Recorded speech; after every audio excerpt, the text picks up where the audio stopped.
Tell me, this is the 5th international conference in garage history.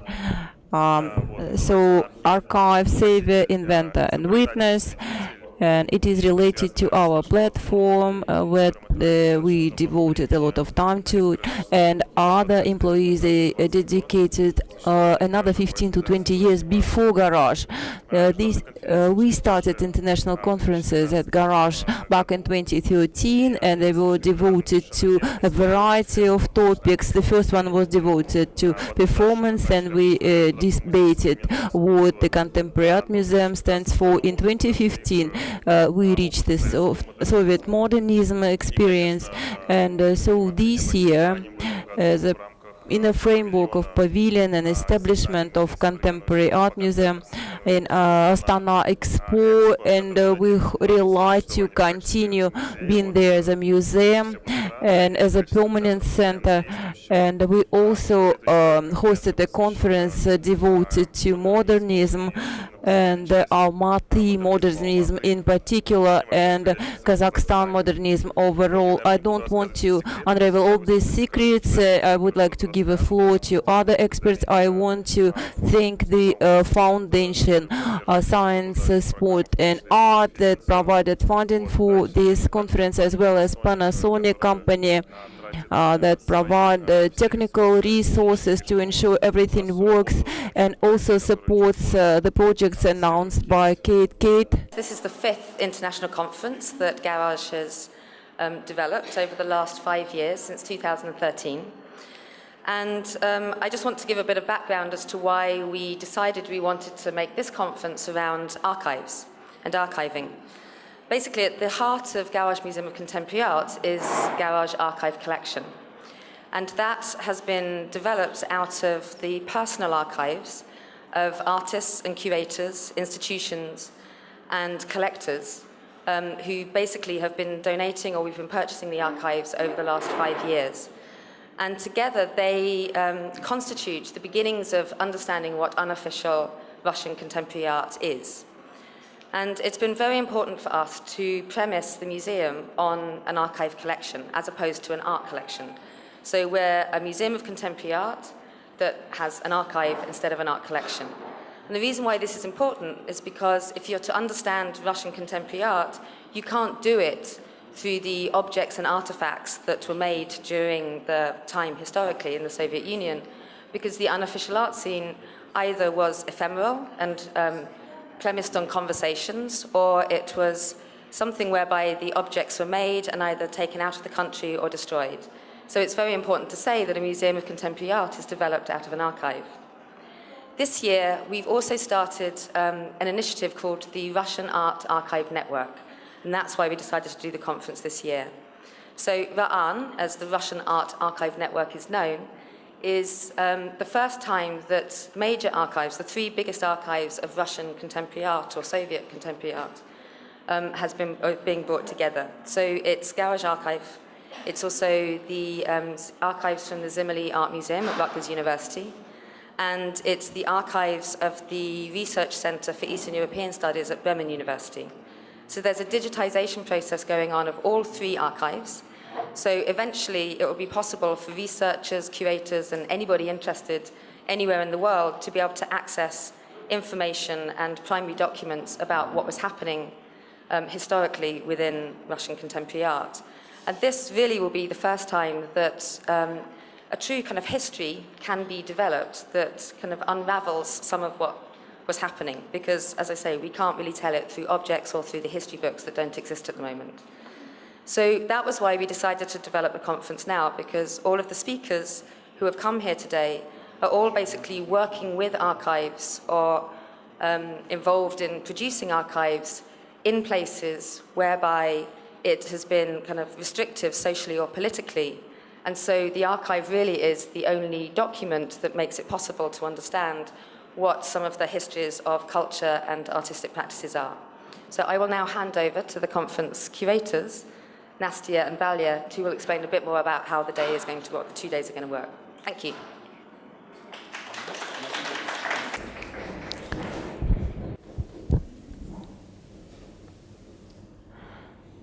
Good day. Hello, I will speak Russian. At least this part of my presentation. I'm Valentin Diaconov. I'm co-curator jointly with Anastasia Mityshina of the 5th International Conference, Garage Archive, Save, Inventor and Witness, and I would like to give in a nutshell overall picture of describing our mindset resulted in inviting our speakers to make presentations today and tomorrow during the conference. And no doubts, our concept, our structure was inspired by the Contemporary Art Garage Museum, and especially the fact that mostly it contains personal private archives, personal memories and items related to personalities of the artists.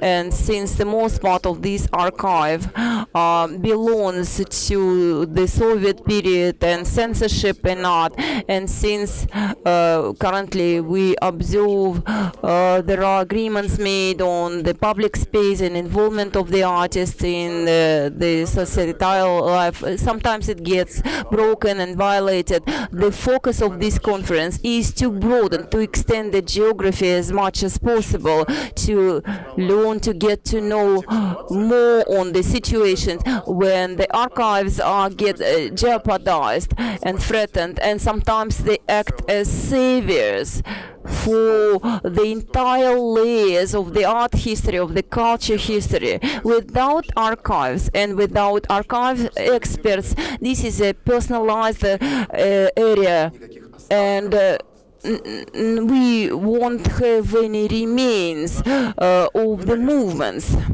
and we could not make just a dramatic conference, and part of our conference is related to the fact that archive is inventor, and we are modeling the past and the current events and also the witness evidences. I mean, objective, almost forensic exploration with regards to the documents. Anastasia Mityshina, my wonderful colleague, will describe the structure of our 2 days conference, and then I will just leave you for some time. Good idea, friends, participants, and the audience. Thanks for coming. My goal today is we were considering different perspectives, and we invited different subject matter experts, art history, thinkers, artists, the musicians, and someone who is involved in movie making. So we structured all these sections in 2 days, and we have 2 interventions. Day 1, it is called Archive Practices. It is mostly devoted to what is being done currently nowadays, and we have 3 sections. Just taking a look at my notes because I think in English. Session 1 is archive, is a safety net against extinction, and the second session is devoted to the experts obsessed by archive movement and other motivations derives in the institution. Establishment is called the petrified document, and the third session today is devoted to pivotal processes, and without these processes our meeting won't be possible. How do we transfer data? How data travels? And at what historical points or personal milestones related to artists and historians' life these archives are getting unraveled? And we will conclude with a wonderful intervention, the premiere for Bill Morrison movie, and Bill will take part in a Q&A session jointly with Evgeny Gosetinsky, movie critics. And tomorrow we will focus on future mostly, and we understand that future relies on communication, and the entire day tomorrow means acquaintance for the future. and we will consider the temporal aspect of archives in part 1 tomorrow, and the second session inventing identity, and it will be devoted to art practices. So the artists working in archives, they create brand new art in new reality. And session 3 tomorrow, I believe the most provocative one, and summarizing the above mentioned. It is called the document in expanding future, and from our perspective, jointly with the speakers, we will present a vision how to deal and work with archives in future, and what are the strategies leading there to success. And tomorrow we will conclude with a musical intervention, ensemble new music, a wonderful team working on streamlining of the academical music, and this is the permanent occupation. They understand the contemporary music is not possible without love for the past, and they will play Raslavets, a cameral symphony created in 1935, and tomorrow you will get to know why we picked this musical item. It has a special history of free thinking. It was discovered in 2002, and for 15 years in Russia it was never performed before. So this is in brief, in a nutshell, on the conference structure and how you can take part, how you can intervene. We are Garage, Valentin and I, we insist that the conference is considered to be a success if we have debates, Q&A and interactive sessions. That's why for direct interaction, so we have, apart from the sideline discussions, we have the following. Let me draw the attention of the speakers. You have 15 minutes, and the last 5 minutes shall be devoted to Q&A. This is point 1. And the second point, when you need to be interactive, in the end of each and every session, we need to have a wrap-up session. We call them conversations, so please be interactive. And in the end, we will have a bigger wrap-up led by Fowle, so please be active in it. Thank you for your participation, and the floor is given back to Valentin so he can make an introduction to our session 1. Hello again. To introduce this session, I will use English. So the first session is called The Archive as a Safety Net Against Extinction. It is, I think, the most politically urgent of the sessions that we will be having during the conference. The Associate Professor of John Jay College of Criminal Justice in New York, Claudia Calirman, will be talking about the artistic responses to repressive regimes in Brazil. Caroline Kalu will talk about Chinese artists and Chinese scenes of the early 1990s. And Köken Ergun, an artist and researcher from Istanbul, will be talking about the urgency of archiving right now in Turkey in a particular political circumstance. So I am extremely pleased to welcome on stage Claudia Calirman.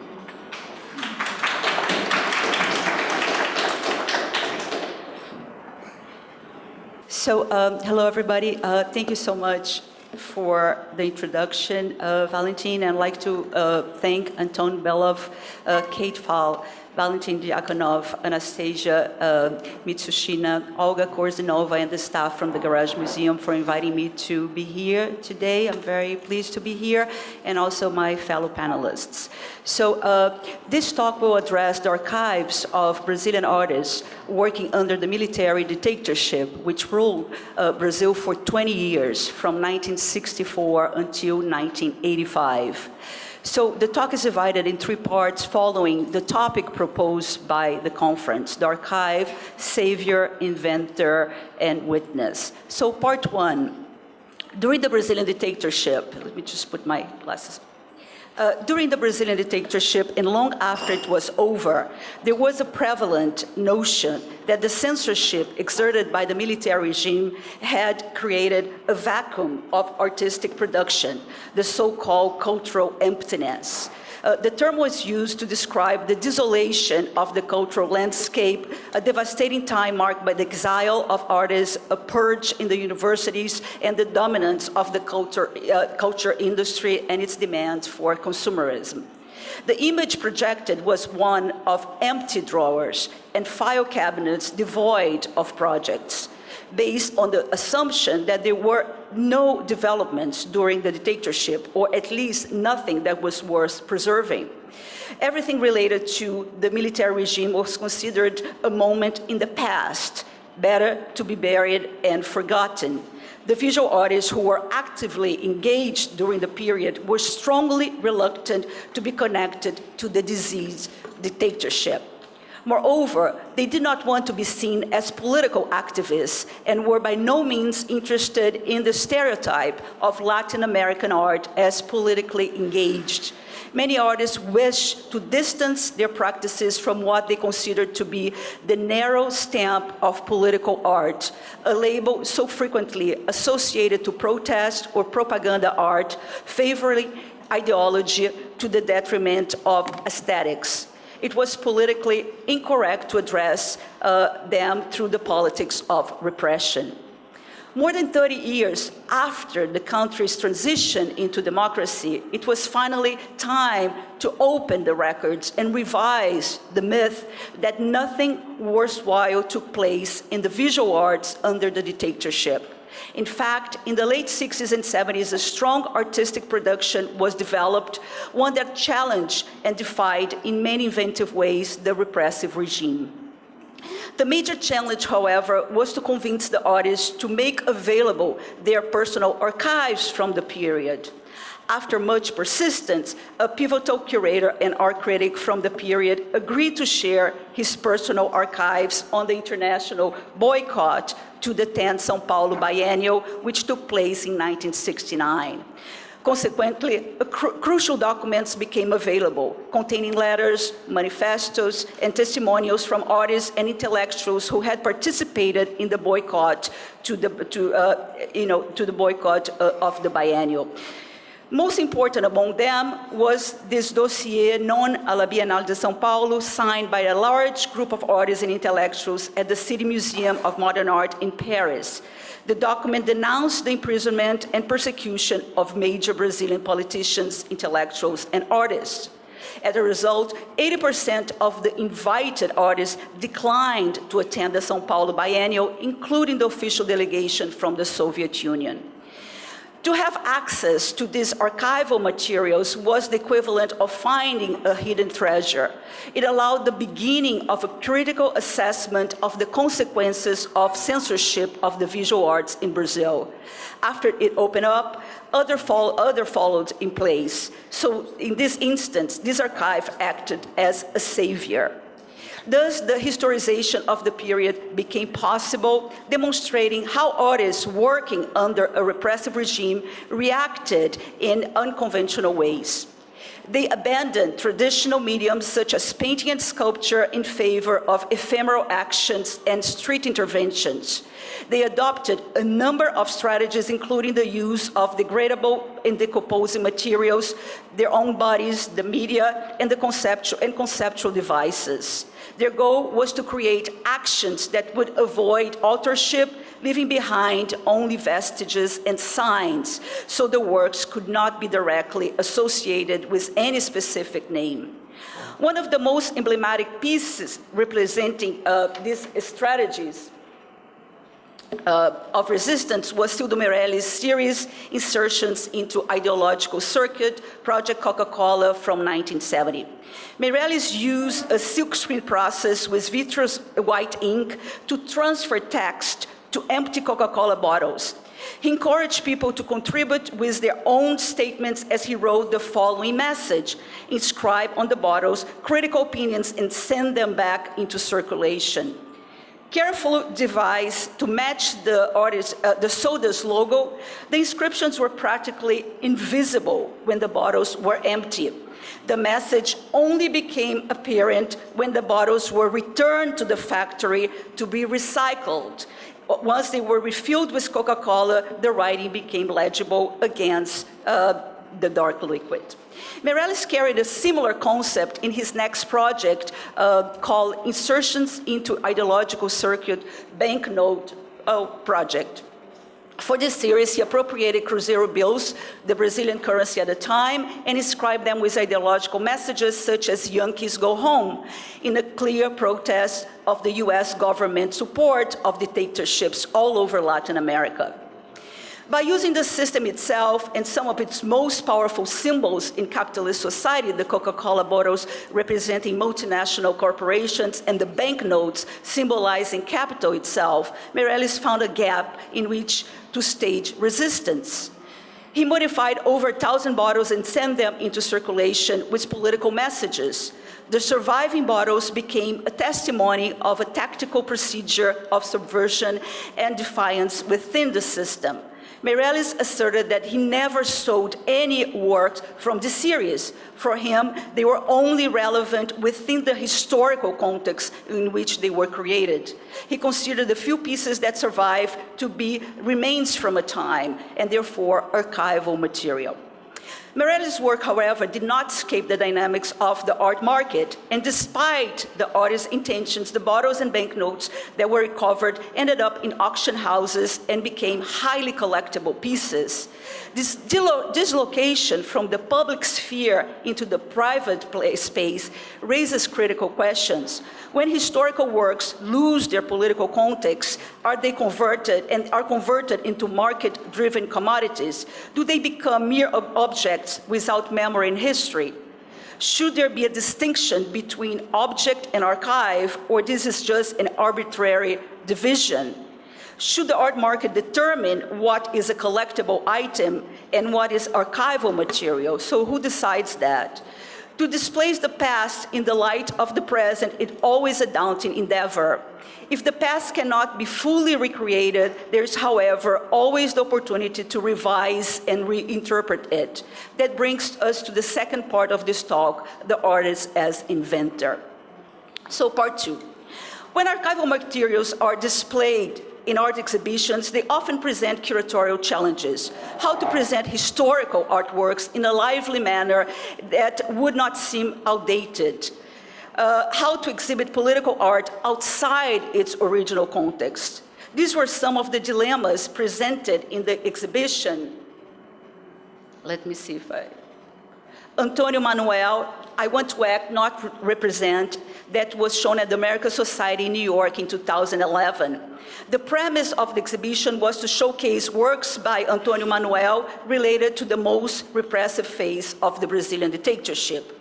Fortunately, the exhibition coincided with the Occupy Wall Street movement in New York, and many parallels could be drawn between the ephemeral actions that were done by Manuel in Brazil back in the 60s and 70s, and the street demonstrations that were taking place in Manhattan. This gave the exhibition certain urgency, underlying how an artist's work can transcend its local and historical context. During the exhibition, there was an effort to reperform one of the artist's most striking pieces titled Hot Ballot Box, the work of part of a series of interactive events which first took place in the outskirts of the Museum of Modern Art in Rio de Janeiro in 1975. At the event in Rio, the audience was invited to break sealed boxes containing images, poems, and texts that were cut from newspapers and photograph archives. Each box required a rather brutal act. The public had to crack them open with a hammer in order to view its contents. Because of the violence inherent in the pieces, they functioned as a metaphor for the harsh actions of the military regime. Their title, Hot Ballots, was a reference to the urgency of the moment. These objects were to be acted upon by the public in bursts of rage and anger. It was also a reminder of the suppression of elections in Brazil during the dictatorship. Manuel kept one of these seal boxes in his personal archives for 30 years. And during the exhibition in New York, he wanted to break in one of them in the performance at Washington Square Park in Greenwich Village. But after the 9/11 attack of the Twin Towers, all efforts to undertake such an action were frustrated. Finally, after consulting the City Department of Parks and Recreation and various authorities, the artist was given limited permission to do his performance in the park at noon for no longer than an hour under heavy police surveillance. The excuse given for this imposed restriction was that a hammer could break a child's head in the playground. So needless to say, since there would have been a pointless revival of this historical event and the dull reactivation or reinvention of the surviving piece, the artist opted out. The violence imposed by dictatorship was also alluded in the work of the artist Annabella Geiger. There was a widespread arrest at the time of students, intellectual artists, and an intense persecution of marginal groups, among them the indigenous population. So, in her series of 18 postcards titled Native Brazil, Alien Brazil from 1977, Geiger reacted to the news that the Brazilian government was planning to revoke the status of the indigenous demarcated lands, threatening the native population with displacement. She selected a few postcards which were sold in the newspapers as souvenirs for tourists showing the exotic Brazil, featuring native people in stereotypal poses. She then paired them with her own mock postcards displaying the artist, her friends and family performing similar scenes as the ones staged by the natives. In the most iconic pair of these images, a naked Indian holding a bow and an arrow is seen next to the artist herself in the same pose, dressed in contemporary clothes. The juxtaposition of the images sarcastically depicts the artist as the alien and her impossibility of becoming native. This series raises a thought-provoking question. Who is the other in Brazilian culture? The native Indians who inhabited the land before the conquest, or the white European colonizer who destroyed the natives? So if anything, it is precisely through the archive that there is a possibility to revise the way narratives and histories have been told or suppressed, enabling the decentralization of hegemonic discourses and creating conditions for multiple histories to be written and voiced. That brings us to the third and last part of this talk, the archive as witness. So part 3. As a multifunctional device, the archive is addressed here as a tool to record subversive actions that were done in the quick manner, like in the guerrilla art style during the military regime. One of the most irreverent episodes during the Brazilian dictatorship was when Antônio Manuel submitted his own body as a work of art to the Museum of Modern Art of Rio de Janeiro in 1970. Manuel listed the work measurements as his own weight and height and attributed the authorship of the piece, meaning the artist himself, to his parents. The jury unanimously rejected Manuel as a work of art, with some members even alleging that as a work of art, he lacked aesthetic qualities. Manuel attended the opening as a guest, but it's not long before they recognized him, recalling that he was the artist that was refused as a work of art. His dramatic response was an impromptu act, one that would become a memorable symbol of artistic resistance to the dictatorship. He took off his clothes and climbed up the staircase of the museum in the dramatic fashion, causing a huge scandal. Almost 50 years after Manuel stripped himself in public, the exposed male naked body still arouses much rage and anger. So these are scenes of Antônio Manuel walking up the stairs of the museum and being escorted out of the museum at the opening night. And that's him on the pole, like, trying to make a speech, but I don't think was successful. So right now, what's happening in Brazil is that this performance, La Bête, that just happened to happen by the dancer and choreographer Wagner Schwartz, is currently causing a major controversy in Brazil. Lying naked on the floor at the Museum of Modern Art of São Paulo, Schwartz is holding a replica of one of Lygia Clark's interactive hinge sculptures titled Bichos, Beasts, which is intended to be manipulated by the viewer. So he's kind of reproducing the premise of the work when he invites the audience to touch his naked body. What happened is that this image of a young girl accompanied by her mother touching the artist's toes and hands went viral in social media, and the artist is being accused of inciting pedophilia. A criminal investigation is open now to determine if the museum is expose children to erotic content. So this is happening like 50 years after Manuel was escorted out of the museum. So back when Manuel disrupted himself in public, 2 months after his action, he decided to transform his ephemeral performance into a permanent work of art. He built a life-size rectangular wooden box with straw at the bottom, similar to a handmade crate used to store and transport works of art. He placed this photograph inside an archival black and white. He put the work with an archival black and white photograph that was taken by the media of his naked body at the staircase of the museum, as I showed you before, the original archival photograph. Over his genitals, he placed a black cardboard, right, you see there, like those used to censor naked photographs, with the inscription, Cor Pobre, which is Portuguese, combine the works, body and work.